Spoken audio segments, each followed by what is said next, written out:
para que a metade do urânio que esteja na amostra vire chumbo. A gente sabe que a meia-vida do urânio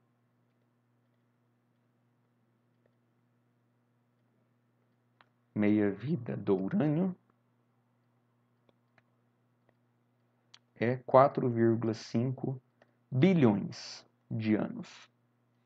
A gente sabe disso. Quer dizer que se nas amostras estudadas existem urânio e chumbo em mesma proporção, o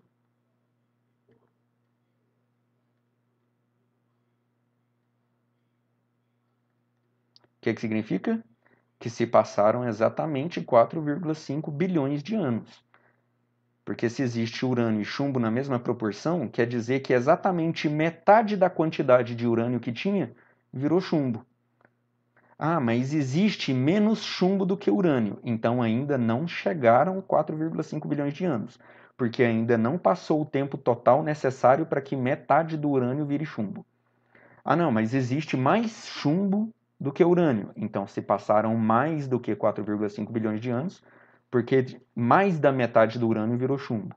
E aí, por essa proporção entre urânio e chumbo, a gente sabe exatamente com a margem de erro, claro, mas a gente estima com uma precisão muito boa o quanto tempo se passou para que aquela quantidade de chumbo tenha surgido devido ao decaimento do urânio. Mas uma coisa muito legal é que o Peterson, enquanto o colega dele conseguia medir o urânio com muita facilidade, esse cara aqui, colega do Peterson, media urânio com muita facilidade, o Peterson tentava medir chumbo e era muito difícil, porque todos os resultados que ele obtinha davam valores diferentes. Ele fazia uma medida, dava um valor, fazia outra medida, dava outro valor, tentava reproduzir as medidas e não reproduzia os valores. Cada medida dava valores diferentes, eles não eram reprodutíveis. Ele começou a suspeitar que as amostras sempre eram contaminadas pelo ambiente, porque talvez a quantidade de chumbo que ele iria analisar nas amostras, no meteorito ou nos pedaços de rochas que foram fornecidos para ele, a quantidade de chumbo eram pequenas. E talvez quando você manuseava ou, não sei, tossia próximo de uma amostra, qualquer coisa do tipo, ou simplesmente o fato de colocar ela em cima da mesa, todo o ambiente ao redor ele era contaminado de chumbo e essa contaminação de chumbo já era maior do que a quantidade de chumbo que estaria dentro da estrutura cristalina do meteorito ou das rochas. Então ele começou um trabalho intenso de tentar limpar o laboratório o máximo possível. Passava fitas nas frestas de portas e janelas, passava um monte de produto químico para tentar fazer limpezas, limpava e se vestia com as roupas limpas e tentava usar máscaras e tentava se vestir quase como um astronauta, até que um dia ele conseguiu evitar a contaminação das amostras. Ele conseguiu evitar que o chumbo do ambiente contaminasse as amostras e que ele acabasse medindo chumbo da amostra e do ambiente ao mesmo tempo. Ele acabou conseguindo medir só o chumbo das amostras. Surgiu o que a gente chama de sala limpa. Muitos laboratórios hoje são feitos, não só laboratórios, mas muitas salas de fabricação industrial, principalmente de sistemas eletrônicos muito sensíveis e sofisticados, né, de transistor, de sistemas integrados, eles são fabricados em salas limpas.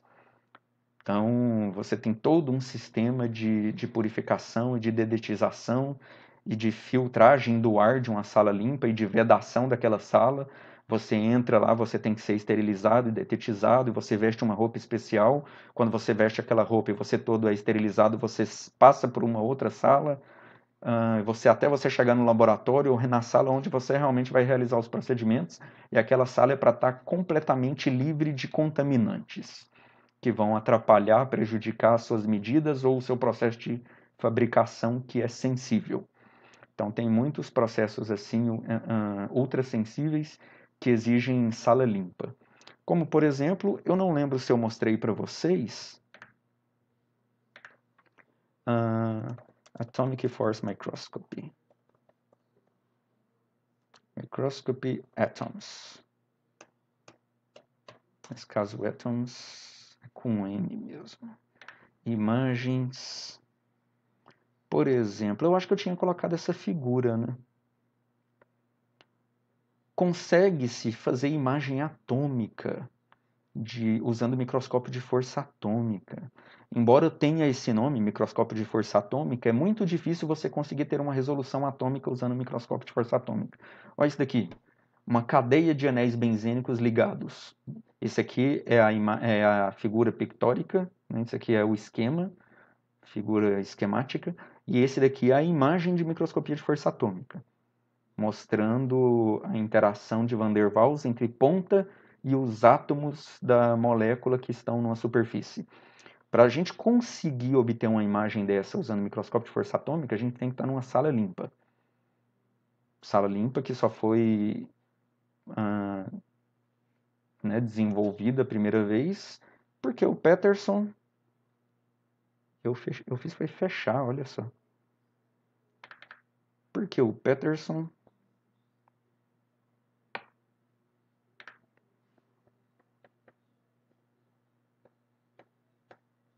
ele precisou se livrar dos contaminantes do ambiente para poder fazer a medida correta da quantidade de chumbo nesse meteorito e nas amostras de rocha. E estimou a idade da Terra em 4,5 bilhões de anos, que é o valor atualmente aceito. Isso foi lá na década de 50. E a constituição do interior da Terra? Isso a gente deve ao Richard Dixon, que ele fez algumas análises usando resultados de sismógrafo. E é aqui que eu expliquei para vocês lá no início do vídeo, quando eu falei que a gente ia descobrir como que... vocês iam descobrir como que os cientistas descobriram que existem um núcleo líquido no interior da Terra. Como que a gente sabe que a Terra não é toda densa, sólida, que tem uma parte líquida? Então, é fazendo análise com sismógrafo.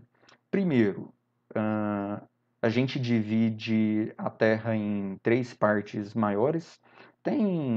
O manto é dividido em 2 partes, o núcleo é dividido em 2 partes, mas eu não fui atrás de descobrir o porquê dessas divisões, quais são as características físicas ou geológicas que justifica definir o núcleo em 2 partes diferentes e o manto em 2 partes diferentes. O núcleo até que não é tão difícil assim. O núcleo, ele tem uma parte líquida realmente, um manto, se não me engano, ele é meio pastoso, mas ele é um pastoso que ainda não chega a ser líquido, tá? O manto, ele ainda tem o que a gente chama de tensão de cisalhamento, que eu vou explicar para vocês. Mas esse núcleo externo, que é o número 5, ele realmente é mais líquido, com uma viscosidade menor, e o 6, ele já é um núcleo sólido. E o 6 já seria um núcleo sólido por causa da alta pressão em que ele se encontra. A parte 5, ele estaria numa pressão um pouco menor. Então, não é o suficiente para tornar ele sólido ainda, a pressão na qual o 5 se encontra, porque tem um pouco menos de peso gravitacional sobre ele. O 6 já tem toda a massa do restante da Terra pressionando ele para o centro. Então, essa pressão faz ele se solidificar. Então, aqui a gente tem 2 características que diferem bem o núcleo interno do núcleo externo. Um núcleo líquido e um núcleo sólido. E aqui a gente tem a crosta, que é uma casquinha de ovo. Então, a crosta, que é o que a gente vê, a parte rochosa, sólida realmente, que é fria entre aspas, porque se a gente começasse a cavar, antes da gente conseguir atravessar a crosta e chegar no manto, a gente iria ver um aumento de temperatura significativo. Então, fria comparado com o manto e o próprio núcleo da Terra, né? A gente poderia falar que toda a crosta é bem mais fria. Mas essa crosta, ela é finíssima. Ela dá na média de 40 quilômetros de espessura.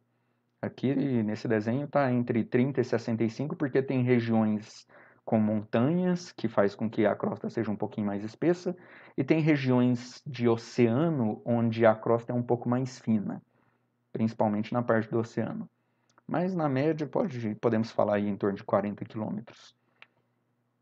O raio da Terra é da ordem de mais ou menos 6.400, 6.370 quilômetros.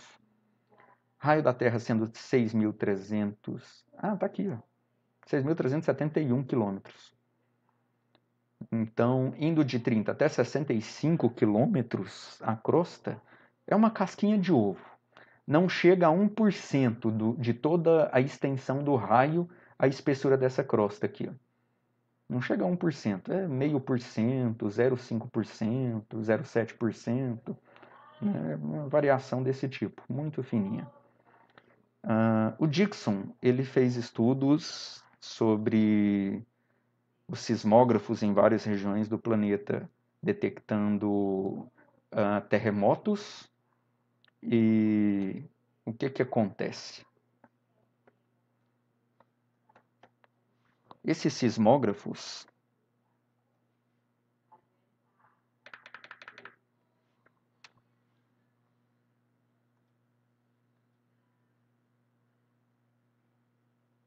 temos aqui a Terra.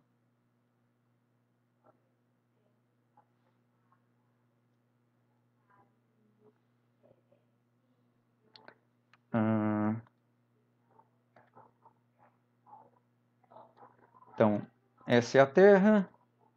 Imagina que acontece um terremoto nessa região aqui, ó, nesse ponto do globo. E aí existe algum sismógrafo por aqui. Então existe um sismógrafo aqui perto que vai detectar uma vibração que vai se propagar pela superfície da Terra. E aí a gente tem toda aquela escala de vibração para dizer qual é a intensidade do terremoto, né? Se a vibração ela é uma escala fraca ou uma escala muito intensa. E essa escala, claro, que tem a ver com a distância com que o terremoto acontece também. Então, obviamente, quanto mais longe do foco do terremoto, mais fraco vai ser a vibração detectada pelo sismógrafo. Então, isso tem que ser levado em conta. Mas a vibração, ela não só se propaga pela superfície da Terra. Ela também se propaga pelo interior da Terra.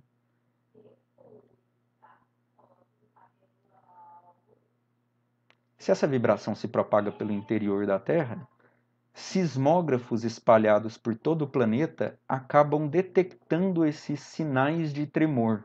E o pior é que dá para detectar.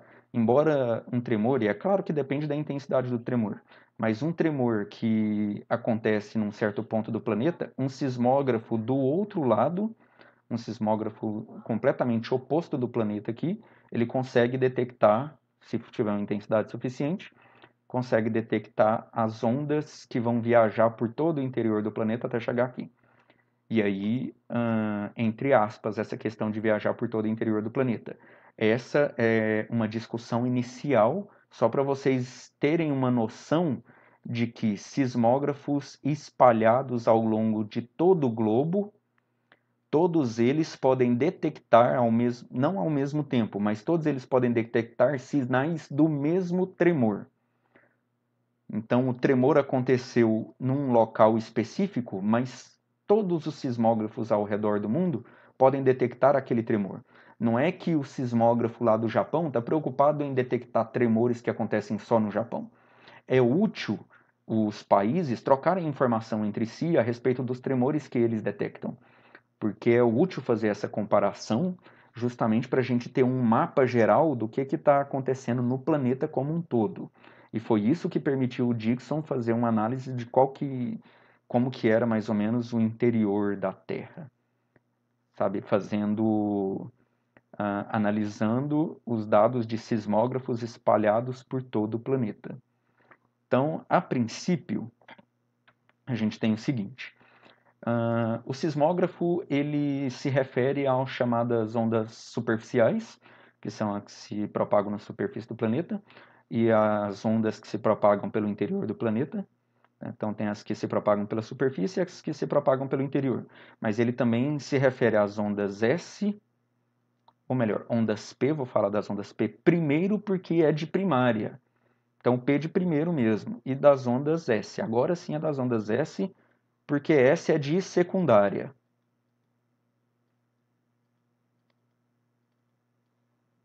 Então, e a onda P é de primária. Por quê? Porque o sismógrafo ele detecta dois tipos de ondas. Ele detecta duas ondas diferentes e tem uma que chega sempre antes da outra. Então, a que chega antes, eles chamam de ondas P. E a que chega depois, chama de ondas S. Porque as ondas P chegam primeiro no sismógrafo. As ondas S chegam em segundo lugar. São ondas secundárias. E aí, voltando aqui, o que são as ondas P e as ondas S? Nada mais são do que ondas longitudinais e ondas transversais. Vocês já ouviram falar isso no ensino médio, né? As ondas longitudinais são aquelas ondas cuja vibração no meio acontece no mesmo sentido de propagação. Nesse exemplo que vocês estão vendo aqui, isso aqui pode ser entendido como uma tuba acústica, um cano de ar, e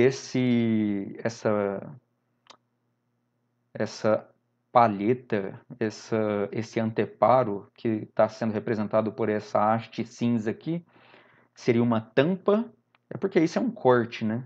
Isso é um corte do cilindro. Mas imagina isso, um cilindro fechado, e a gente tem a tampa, que é esse risco cinza. É uma tampa completa, um êmbolo que pode oscilar para um lado e para o outro. E a gente coloca esse êmbolo para oscilar.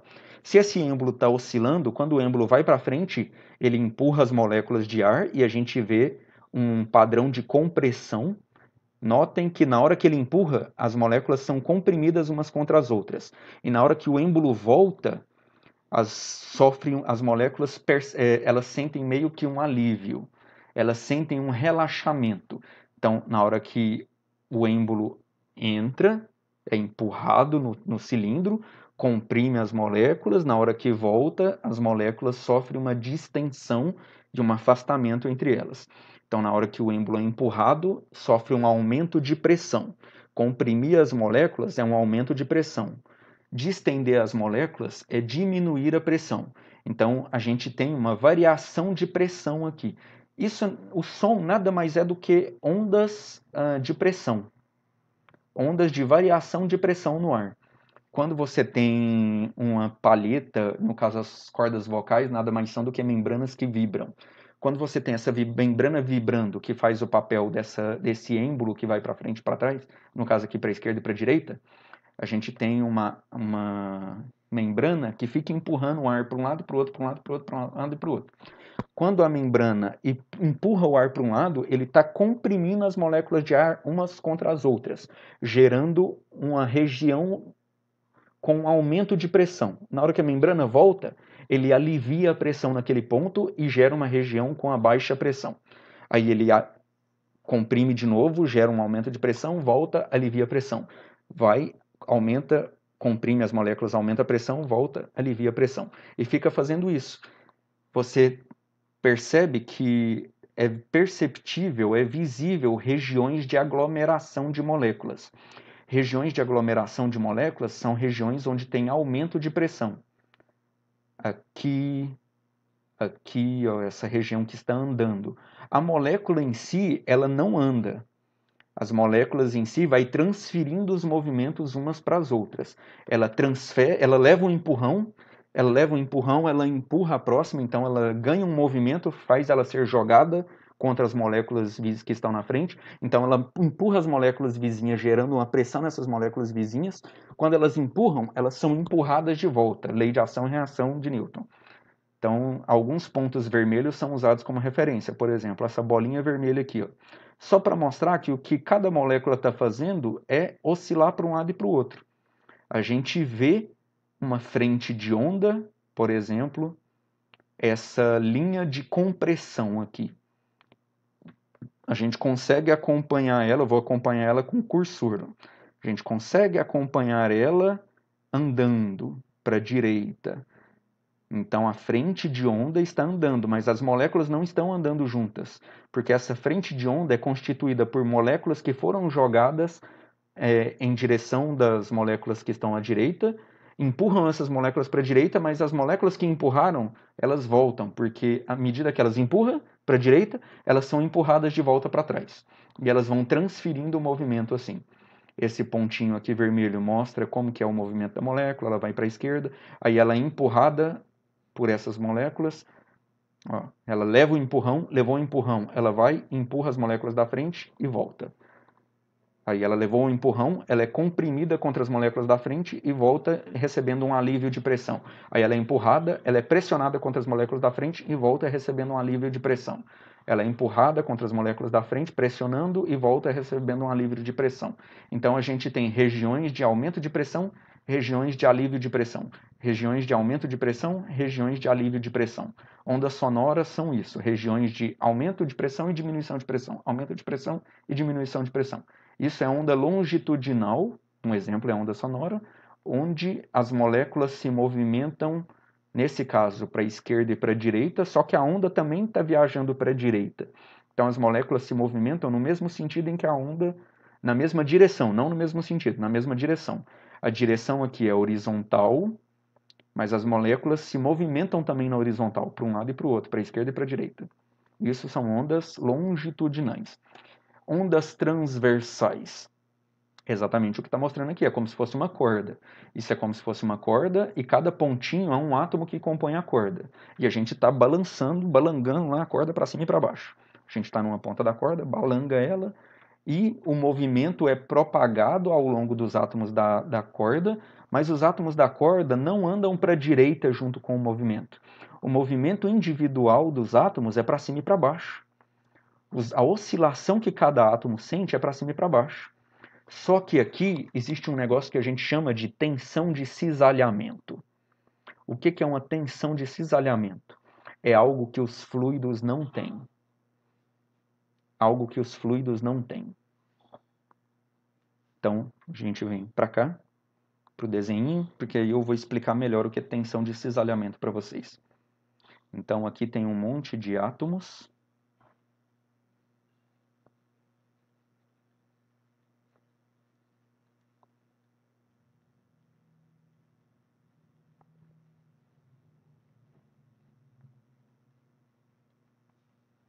Que compõe algum material.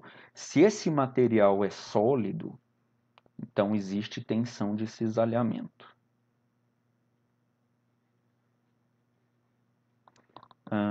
Como assim? Esse átomo aqui, por exemplo, vou destacar ele, deixar ele vermelho. Esse átomo vermelhinho, ele está ligado com átomos vizinhos. Se eu dividir um plano aqui, eu falo o seguinte: se eu tentar empurrar esse átomo, deixa eu apagar algumas linhas para deixar o desenho menos carregado. Se eu empurrar esse material para a esquerda, se eu pego esse material, venho com a mão aqui, por exemplo, e pressiono ele para a esquerda, cada átomo vai ser jogado um contra o outro. E os átomos vão se empurrar. Beleza? Então esse átomo vai começar a empurrar os átomos que estão na frente dele. E esses empurrões vão ser transmitidos para os próximos átomos. Beleza, isso acontece tanto com sólido quanto com líquido. Tanto com sólido quanto com líquido, você tem, se você joga um átomo para cima do outro, ele empurra. Mas no sólido, a gente tem o seguinte.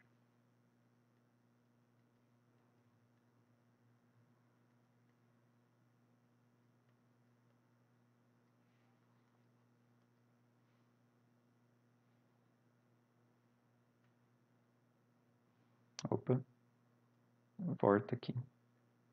Nossa, por que ele subiu tanto?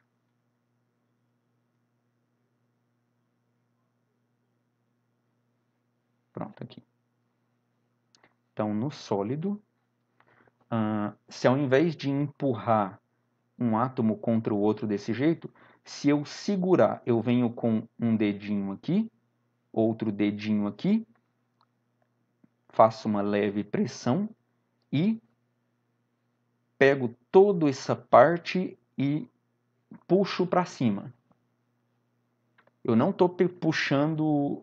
Assim, se ele é sólido, vocês vão enxergar que isso daqui vai funcionar meio como se fosse uma barra, né?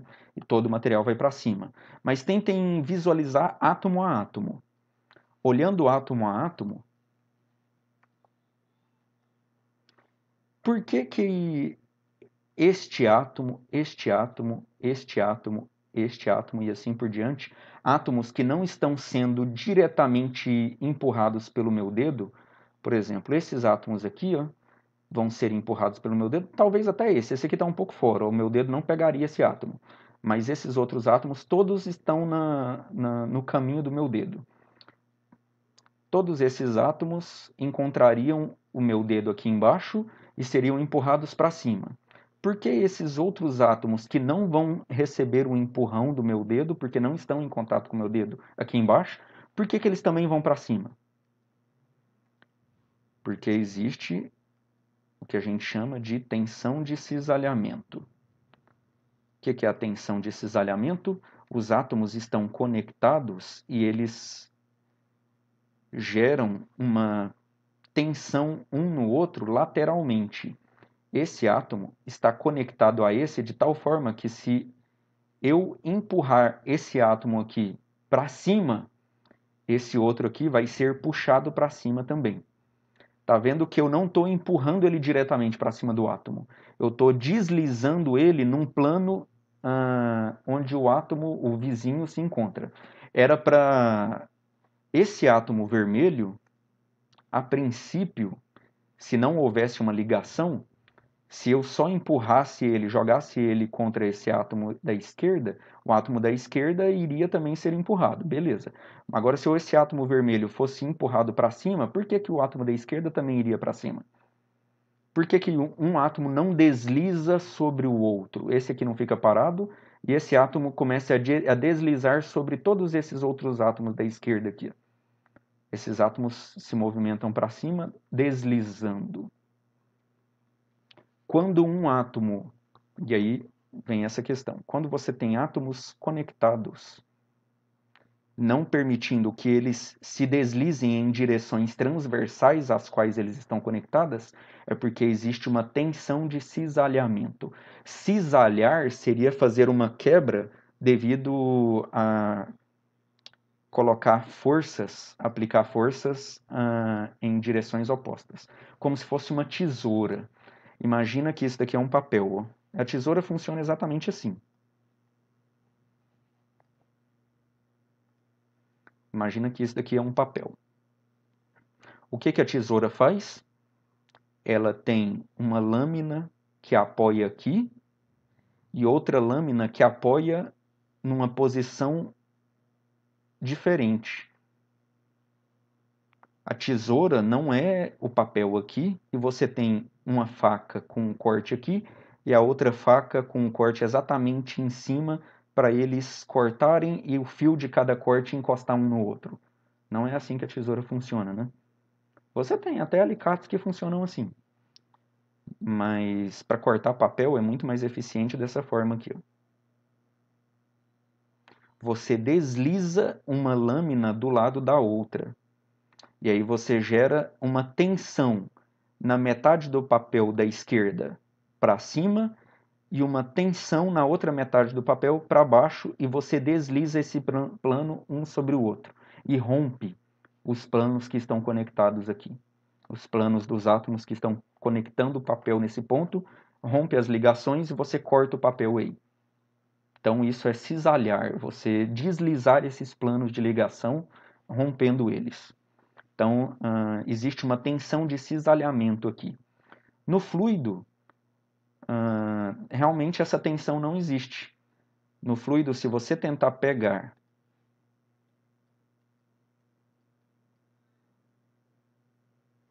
alguns átomos que estão em contato direto com o dedo, aqui, ó, e empurrar para cima, só aqueles átomos que estão sendo diretamente tocados pelo dedo e empurrados para cima que vão para cima. O resto, eles vão deslizar um átomo sobre o outro.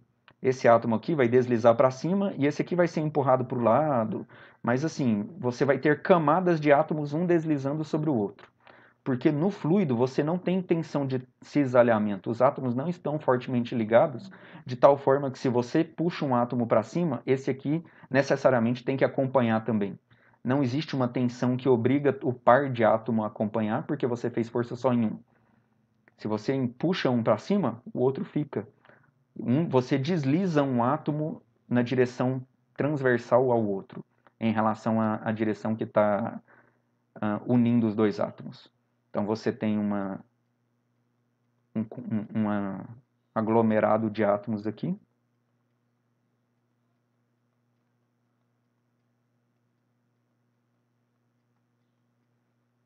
Então se você fizer força só nessas camadas de átomos para baixo, essa camada da direita vai deslizar pela camada da esquerda e a camada da esquerda vai se movimentar, mas ela não vai para baixo.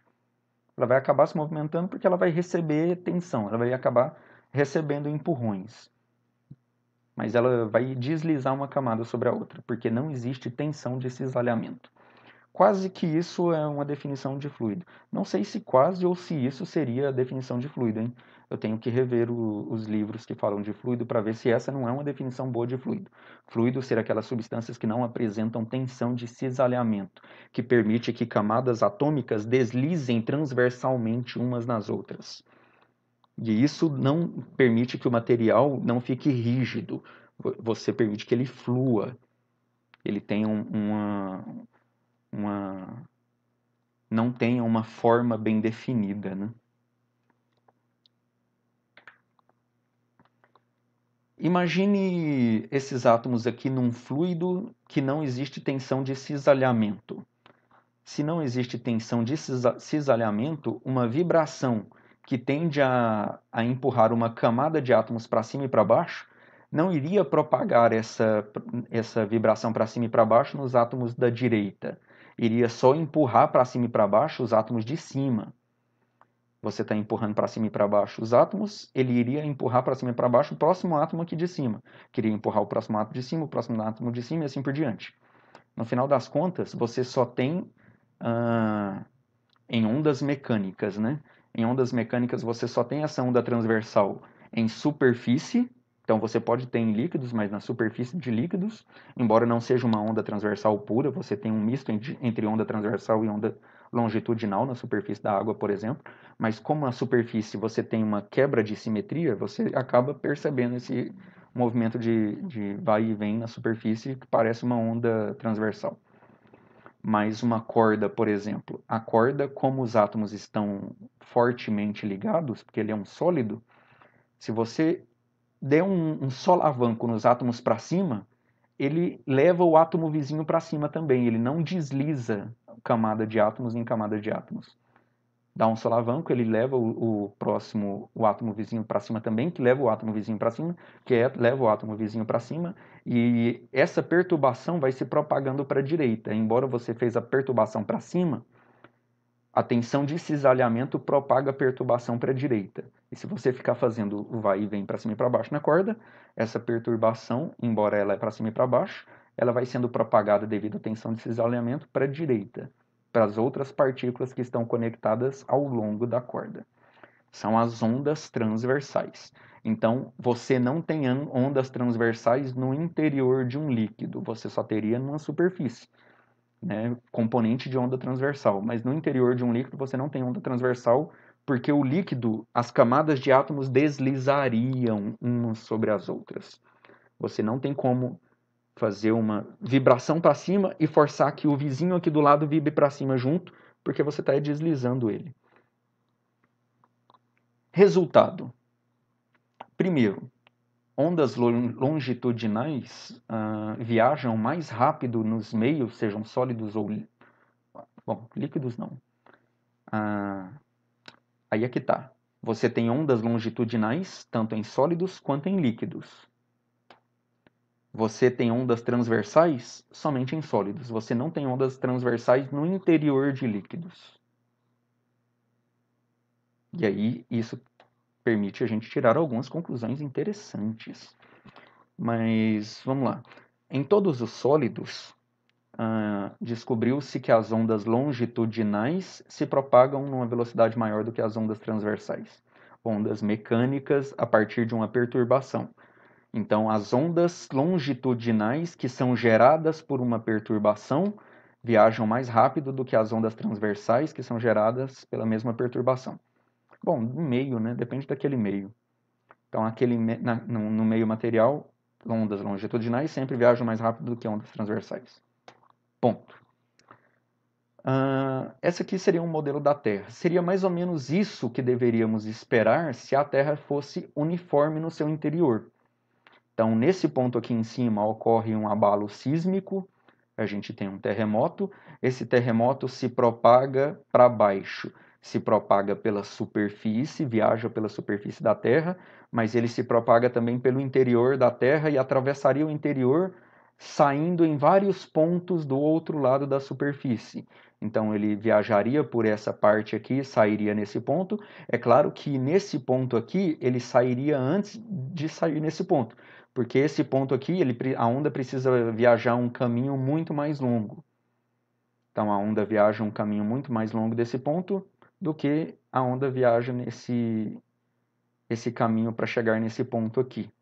Uma forma que poderia ser usada para calcular o raio da Terra, então, é quando ocorre um abalo sísmico, identifique exatamente qual é o sismógrafo que está exatamente oposto à Terra, e calcula a diferença de tempo entre a chegada da onda primária e da onda secundária. Porque a onda primária nada mais é do que a onda que chega primeiro, que é a longitudinal, porque ela anda mais rápido. E a transversal é a secundária, que ela chega depois, ela é mais lenta. Então, a gente perceberia que chegaria a onda longitudinal e, de repente, a gente perceberia a chegada da onda transversal. A gente sabe, não dá para calcular, na verdade, a velocidade da Terra, porque a gente não sabe, a princípio, eu estou falando numa situação onde, se a gente tivesse a Terra uniforme, né? Se a Terra fosse uniforme, beleza. A gente poderia até imaginar que a velocidade com que a onda viaja no interior da Terra é a mesma velocidade com que ela viaja numa rocha qualquer. Mas aí a gente precisaria saber a velocidade com que a onda viaja na Terra para saber quanto tempo gasta para a onda viajar todo esse diâmetro, tanto a onda longitudinal quanto a transversal. A gente pegaria a defasagem de tempo, a diferença de tempo entre a transversal e a longitudinal aqui, e calcularia a distância, então. Qual é a distância percorrida para gerar a diferença de tempo entre a chegada da longitudinal e a transversal? A gente não tem isso porque, na verdade, o interior da Terra não é uniforme. E eu não sei nem se a gente sabe a velocidade com que as ondas no interior da Terra se propagam. É possível que sim. Eu acredito que sim, viu? Não me parece algo difícil de se simular, não. Já que a gente consegue obter os dados de sismógrafos espalhados na Terra, então a gente sabe o momento em que acontece um abalo sísmico num ponto e sabe o momento em que o tremor daquele abalo sísmico chega em cada um dos sismógrafos que estão espalhados em vários pontos. A questão é, as ondas longitudinais, elas viajam mais ou menos assim, ó, que são as ondas P. As ondas P são as ondas longitudinais. Aqui é o epicentro, é a região onde ocorre o tremor. O tremor que se propaga para cá, assim, meio que inclinado para a esquerda, ele atravessa essa região, beleza, sofre alguns poucos desvios tal, e vem parar aqui. Mas tranquilo, é algo previsto. Ele atravessa essa região, é algo previsto, ele atravessa essa região, é algo previsto, mas analisando os tremores que alcançavam as vários sismógrafos espalhados pelo mundo, o que se percebeu é que existe uma zona de sombra para detecção das ondas P. Uma pequena onda de sombra entre 103 graus e 142 graus. 103 graus e 142 graus. Então, De 103 graus para menos, a gente detecta a propagação da onda pelo interior da Terra. Entre 103 e 142, não chega a onda longitudinal. Aqui o tremor não chega viajando pelo interior da Terra. Só chega a onda que viaja pela própria superfície. Mas os sismógrafos conseguem diferenciar as ondas que viajam pela superfície, as ondas que viajam pelo interior, e quais são longitudinais e quais são transversais. Os sismógrafos conseguem separar isso. Então, que viajam pelo interior da Terra longitudinais, eles não são detectados nessa faixa de ângulo. E entre 42 graus para 180 graus, aí sim detecta. Volta a detectar de novo as ondas longitudinais, ou ondas P registradas. E aí vem o Dixon, né? O Richard Dixon, esse caboclo aqui, muito esperto para poder fazer essa análise, usou esses dados para poder inferir o que tinha no interior da Terra que fazia com que as ondas que viajavam pelo interior da Terra eram desviadas e acabava não atingindo esses ângulos aqui, ó. Então, as ondas no interior da Terra sofriam desvios. Então, as ondas P, que são as ondas longitudinais, até 103 graus, elas viajavam como era esperado. Uma Terra mais ou menos uniforme. Mas acima de 103 graus, ela era desviada, fortemente desviada, e esses desvios precisaram ser calculados, estimando que existia uma brusca variação nas propriedades físicas desse meio aqui no interior da Terra. Então, a viscosidade, a densidade mudava bruscamente aqui, certo?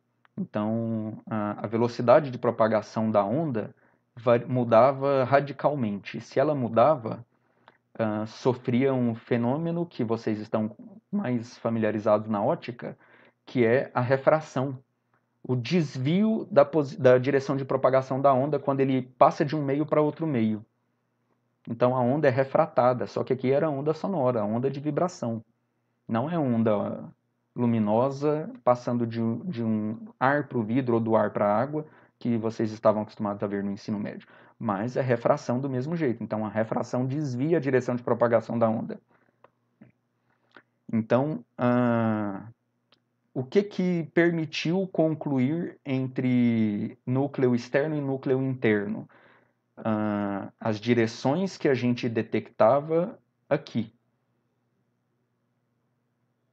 Fazia com que a gente precisasse assumir dois núcleos, e eu não sei se é só a questão do assumir dois núcleos baseado na distribuição de sinais detectados por sismógrafos no lado oposto do planeta, ao que acontecia o terremoto. Mas provavelmente dados teóricos também corroboram a gente assumir que em algum núcleo mais interno a parte deve se solidificar. Mas, pelo jeito, para explicar a forma como as ondas chegam nos sismógrafos nessa parte de baixo, era preciso acontecer dois espalhamentos. Um espalhamento que acontecia nesse azul mais claro, e quando ele passava do azul mais claro e depois passava para o azul mais escuro, acontecia um segundo espalhamento. Então ele era espalhado duas vezes, por isso que ele supunha a existência de duas camadas diferentes aqui, né, para o que seria dois núcleos diferentes. Já para as ondas S, que são as ondas transversais, sequer tem onda espalhada quando passa pelo núcleo. Toda essa região de 103 graus é zona de sombra. Isso aqui tudo é zona de sombra. Zona de sombra no sentido de que onda transversal não é detectada aqui. Conclusão, essa região aqui, ó, quando as ondas chegam nela, que muda bruscamente as propriedades físicas do interior da Terra, ela é líquida. Porque você não tem onda transversal viajando em meio líquido, porque no meio líquido não existe tensão de cisalhamento. Certo?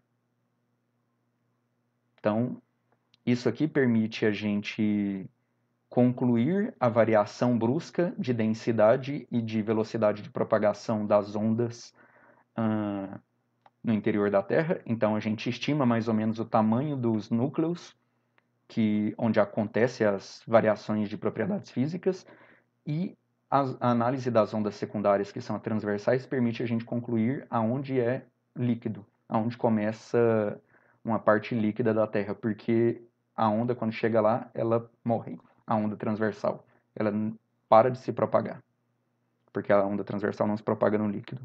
E no final das contas, o que a gente vê na Terra é uma junção dos dois, uma propagação de ondas S e ondas P. Então, de 0 graus até 103 graus, a gente detecta tanto ondas S quanto P, primária e secundária, que são longitudinais e transversais.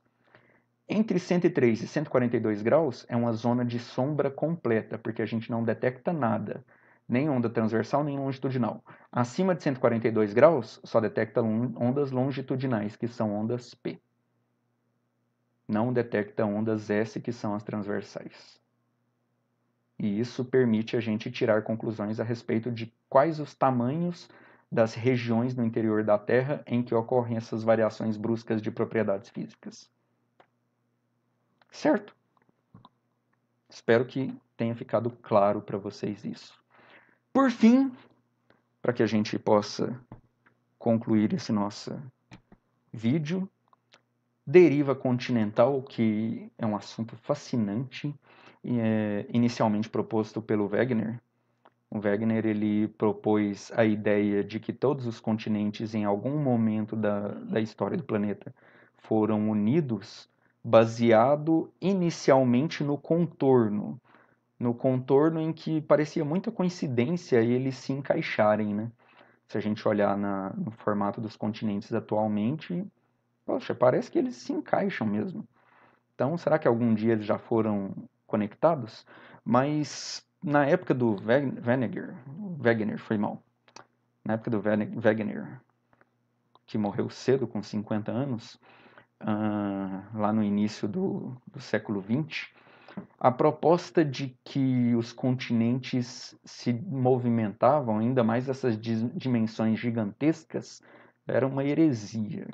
Você não tinha o mínimo indício de como explicar que um continente inteiro poderia viajar assim, milhares de quilômetros de distância.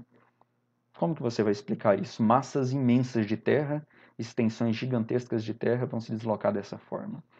Então, não vingou, não aceitavam a ideia dele. Existiam outros indícios biológicos, por exemplo, existem, na época, biólogos, geólogos, encontravam fósseis que existiam na costa da América e existiam fósseis da mesma espécie animal na costa da África, por exemplo. Então, isso explica que aquela espécie de animal que já foi extinta, antes dela ser extinta, elas habitavam essas duas regiões aqui ao mesmo tempo, mas seria estranho por que aquela mesma espécie habitava regiões tão distintas. Provavelmente, aí vinha esse reforço de que provavelmente essas duas regiões aparentemente extintas, na verdade, eram uma só. Elas estavam conectadas na época em que esses animais viviam, né? E aí eles morreram, fossilizaram, e aí começaram um processo de separação. Parte dos fósseis ficaram na América, parte dos fósseis ficaram na África. Então, evidências desse tipo, evidências arqueológicas e tal. Mas, não, mesmo assim, não era o suficiente. Mary Tarp, eu esqueci o que ela era, gente, desculpa. Não sei se ela era física mesmo, ou se ela era geógrafa.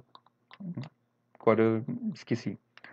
Tem um tempinho que eu montei esse slide aqui e fugiu agora. Antes de eu começar a falar sobre isso, mas pesquisem aí. Então a Mary Tarp, ela trabalhava com o Hazen, né, que ele era um oceanógrafo, e ele estava numa empreitada de fazer um mapeamento do leito oceânico. Então, eles faziam mapeamento usando sonar. E o sonar nada mais é do que você emitir um pulso sonoro, né? Então você está lá com o navio.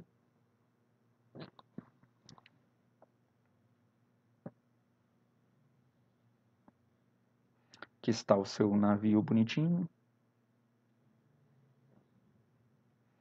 E aí você tem um sonar, um equipamento que emite um pulso sonoro aqui, que se propaga para baixo, e aí ele encontra o solo embaixo da água. Então aqui você tem a água, né? E quando ele encontra esse pulso sonoro, encontra o solo, né, rígido, ele é refletido de volta. É o mesmo princípio que os morcegos usam para se localizarem enquanto voam. E aí um detector detecta, um sensor aqui detecta o retorno dessa onda sonora. E aí eles medem a diferença de tempo, sabem a velocidade que esse pulso sonoro se propaga na água, então, tipo, gastam um certo tempo para o pulso descer e um certo tempo para o pulso subir. Então, eles, de posse do tempo gasto para eles emitir e detectar, eles sabem essa altura. Então, eles iam fazendo longas viagens ao longo do oceano, mapeando o fundo do oceano. Mapeando o fundo do oceano, simplesmente identificando ponto a ponto a que profundidade o navio estava naquele ponto, naquele instante.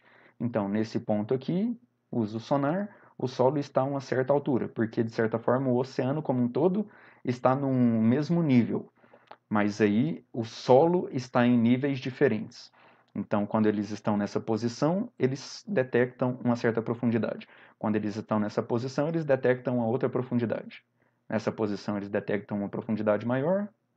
Nessa posição, eles detectam uma profundidade menor. E assim eles vão mapeando qual é a irregularidade do oceano. Até antes dessa empreitada aqui do Hazen, os cientistas acreditavam que o fundo do oceano era algo mais liso, porque eles acreditavam que não existiam tanta atividade, tanta dinâmica no interior do oceano, tanta movimentação. Então, provavelmente, processos erosivos iam levando os sedimentos de terra para o fundo e eles iam ficando depositados na forma mais plana e estável possível, né? Onde a força gravitacional era mais bem distribuída. Mas o que eles descobriram é que o fundo do oceano era cheio de vales, de picos, de montanhas e toda uma topografia rebuscada. E quem fez a análise dos dados do Hazen foi a Mary Tarp. O Hazen ficou viajando vários anos. Foi uma empreitada de... Eu coloquei esse dado aqui. Quantos anos gastaram nessa viagem? Não coloquei. Fazendo medições com o sonar da profundidade em cada ponto. Então, eles anotavam a posição que eles estavam no oceano e mediam a profundidade do oceano naquele ponto. Né? A que altura o solo está, a que profundidade o solo estava, né? Então, se movimentavam de novo, localizavam a sua posição e mediam a profundidade. E eles tinham uma planilha de números, eles não tinham um mapa. Eles tinham uma planilha de números. Esses números precisavam ser analisados matematicamente e foi a Mary Tarp quem fez isso. Quem transformou esses números em imagens. E ela construiu os gráficos e o que ela encontrou foi isso aqui, essa belezinha aqui. Isso daqui foi publicado na Barça. Acredito que foi na Barça essa imagem. É uma imagem original. Esse é o Atlântico, e ao longo do Atlântico, ela notou, depois de pegar os dados e fazer o gráfico, né, fazer toda a topografia do fundo do oceano, essa imensa cicatriz. E aí a sugestão dela foi: o Wegener estava certo, provavelmente, porque essa cicatriz está exatamente à meia distância entre os dois continentes, América e Europa, América e África, e tem exatamente o mesmo contorno.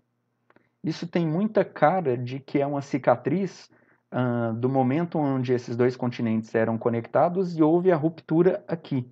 E começou a separar esse continente para a esquerda e essa porção de terra para a direita. É a cicatriz da abertura dessa terra e da separação. E aí ela mostrou isso para os colegas dela, que disse que isso era devaneio de garota. Primeiro, ela não foi para excursão a bordo do navio, porque nessa época ainda, na primeira metade do século XX para segundo, lá perto do 1950 mesmo, né? Tinham ainda, os marinheiros ainda tinham como é que é a palavra, gente? Superstição com mulher a bordo. Traz azar, coisas do tipo assim, essas babaquice, né? Que por mais que a gente veja essas coisas na história e fala que absurdo, parece que é possível da gente ver até hoje ainda alguma coisa do tipo acontecer. Então, disseram que era papo de garota, mas ela defendeu a ideia do Wegener e propôs que essa cicatriz fosse uma evidência da deriva continental, da separação dos continentes, e ficou conhecida como dorsal mesoatlântica, né? Porque é um dorso, uma cicatriz ao longo separando o Atlântico no meio, então por isso que é mesoatlântica. Mas acabou que não tiveram como os cientistas fugirem da teoria da deriva continental, porque ao longo do tempo, com várias outras excursões, foi possível fazer coleta de amostras no fundo do oceano, amostras de solo, de rochas e, né, amostras concretas para se fazer estudo, e fazer a datação geológica, aquela datação lá com urânio, né? Então, qual é a idade de cada amostra? E o que descobriram é que, pegando amostras espalhadas ao longo de todo o Atlântico, amostras que foram retiradas exatamente próximo da cicatriz aqui, da dorsal, elas são recentes, são amostras que são muito novas. Na verdade, eu não tenho certeza como a datação foi feita, tá? Não sei se foi baseada no urânio. Não sei se foi baseada no urânio. Tem que tomar cuidado com isso, porque a princípio, o fato de estar no magma, estar no manto, não impede que o urânio que estava lá no manto continue decaindo na mesma taxa do magma do que o urânio que está aqui na crosta. Então, por que que a Terra nova que vai surgindo a partir da saída de magma por uma fenda, né, entre placas tectônicas, por que que a gente detectaria que ela é mais recente usando urânio, datação por urânio? Então, pensando aqui, não tenho certeza como foi feita essa datação, mas foi feita a datação. E o que encontraram é que as rochas e o material próximo da dorsal é mais recente, e à medida que a gente vai se afastando da dorsal, vai ficando cada vez mais velho, certo? E é mais velho quanto mais próximo do continente, segundo esses anos aqui. Isso aqui está em milhões de anos, esses números.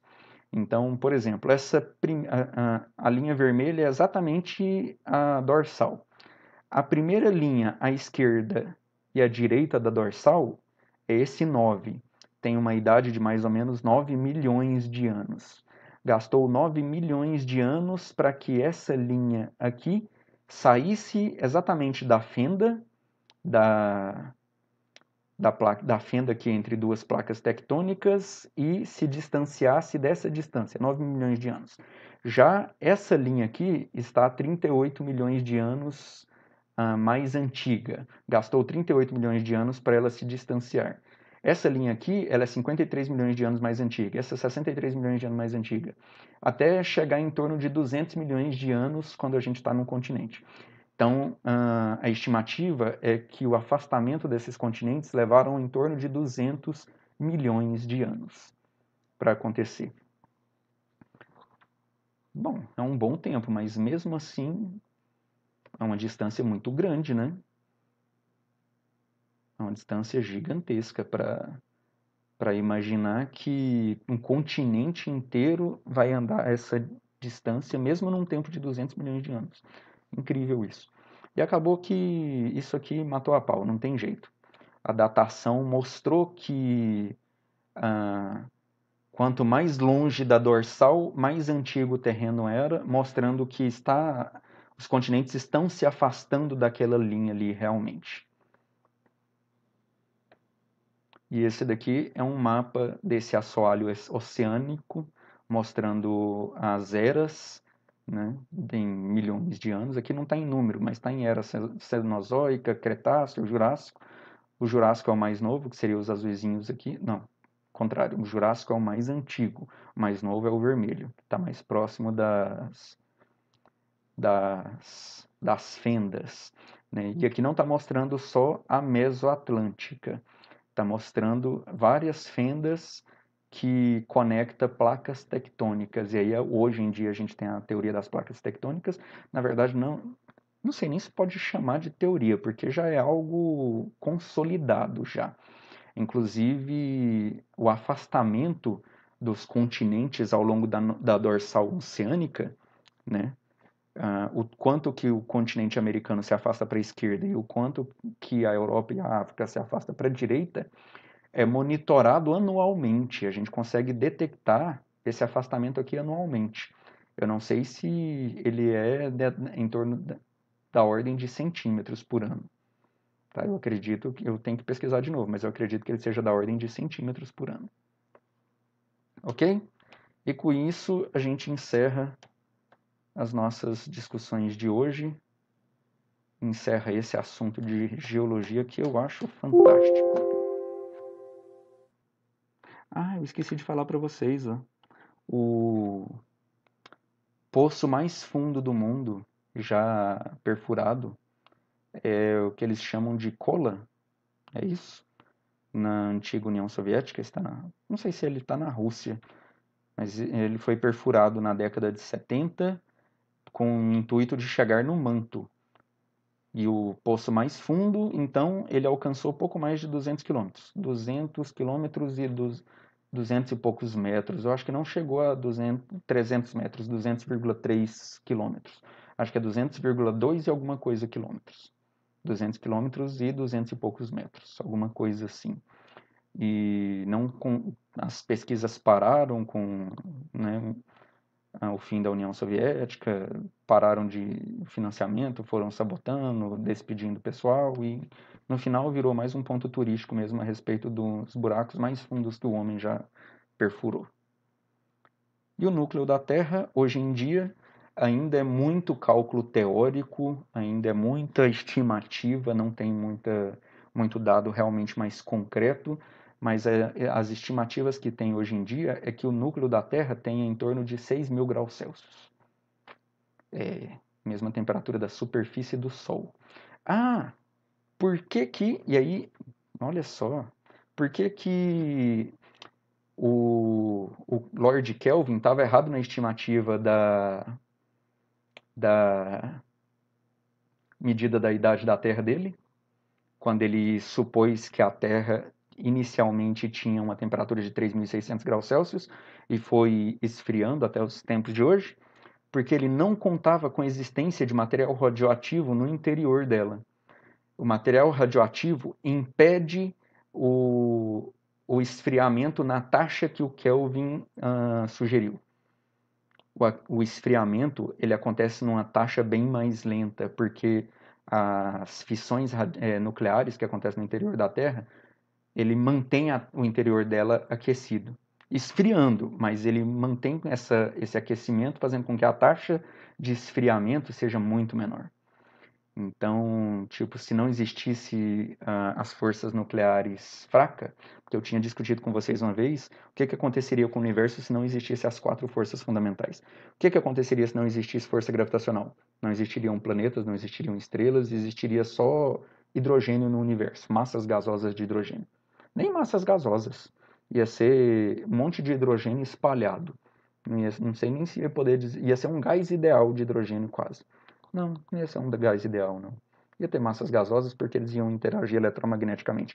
Mas e se não existisse força eletromagnética? Não iria existir o átomo da forma como a gente conhece.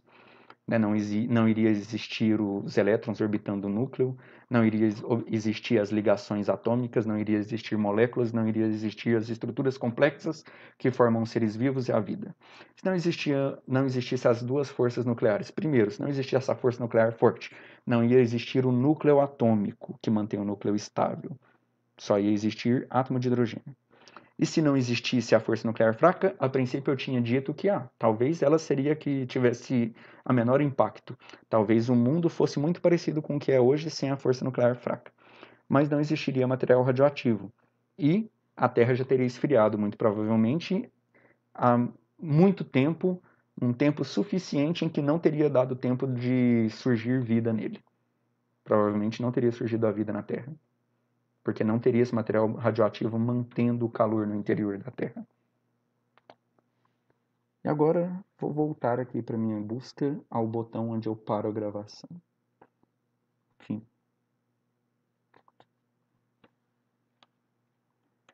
Como é que eu interrompo a gravação? Delete.